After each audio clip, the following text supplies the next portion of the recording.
18 में सर एक छोटी सी बच्ची के साथ दुष्कर्म करके 10 साल की बच्ची उसको तेजाब छिड़क कर उसको जलाकर मार दिया गया। उसके शरीर को अपने ही घर में 10 फीट गड्ढे में उसको दफना दिया गया।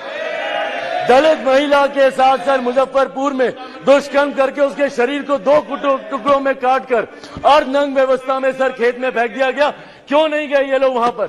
अपने गठबंधन को तो मजबूत करने गए, पर क्यों नहीं ऐसे परिवारों से जाकर मिले? तो सर ये सेलेक्टिव रिस्पॉन्सिबिलिटी जब निभाते हैं, सर हकीकत है देश के किसी भी कोने में किसी भी मां बेटी के साथ ऐसी घटना हो रही है तो वो अक्षम्य है, वो निंदनीय है और उसको कोई बर्दाश्त नहीं कर सकता। और उसमें पूरे सदन को सर एकजुट होना होगा। कल गृह मंत्री जी ने जिस तरीके से अपील की, सर पूरे सदन को इसमें एकजुट होना होगा। इसमें आप आइसोलेट करके नहीं देख सकते कि जहां आपकी सरकार है वहां की घटनाओं को आप छुपाएंगे और जहां दूसरों की सरकार है वहां की घटनाओं को आप उठाएंगे। आपको चर्चा करनी होगी बंगाल पर, चर्चा करनी होगी आपको बिहार पर, चर्चा करनी होगी आपको राजस्थान पर, चर्चा करनी होगी आपको कर्नाटका पर। सर ये देश एक है सर, आप इसको ऐसे टुकड़ों में बांटकर आप नहीं आइसोलेट करके आप अपने विषयों को उठा सकते। और यही कारण है सर कि देश की जनता का विश्वास हमारे प्रधानमंत्री आदरणीय नरेंद्र मोदी जी पर हर चुनाव के साथ बढ़ता जा रहा है। और वो दिन दूर नहीं सर, 2024 चुनाव सामने है सर।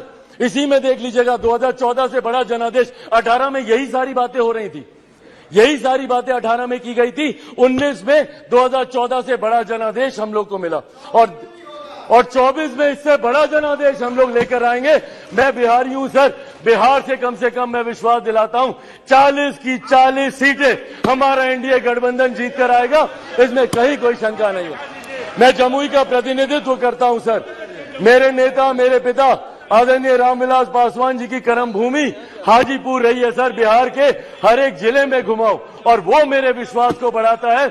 आज बिहार के युवा, देश भर के युवा सर देश को दुनिया की तीसरी सबसे बड़ी अर्थव्यवस्था बनते हुए देखना चाहते हैं। 2047 में हमारे देश को एक विकसित देश के तौर पर देखना चाहते हैं और इस सपने को कोई पूरा कर सकता है तो वो सिर्फ और सिर्फ हमारे आज के प्रधानमंत्री आदरणीय नरेंद्र मोदी जी ही पूरा कर सकते हैं।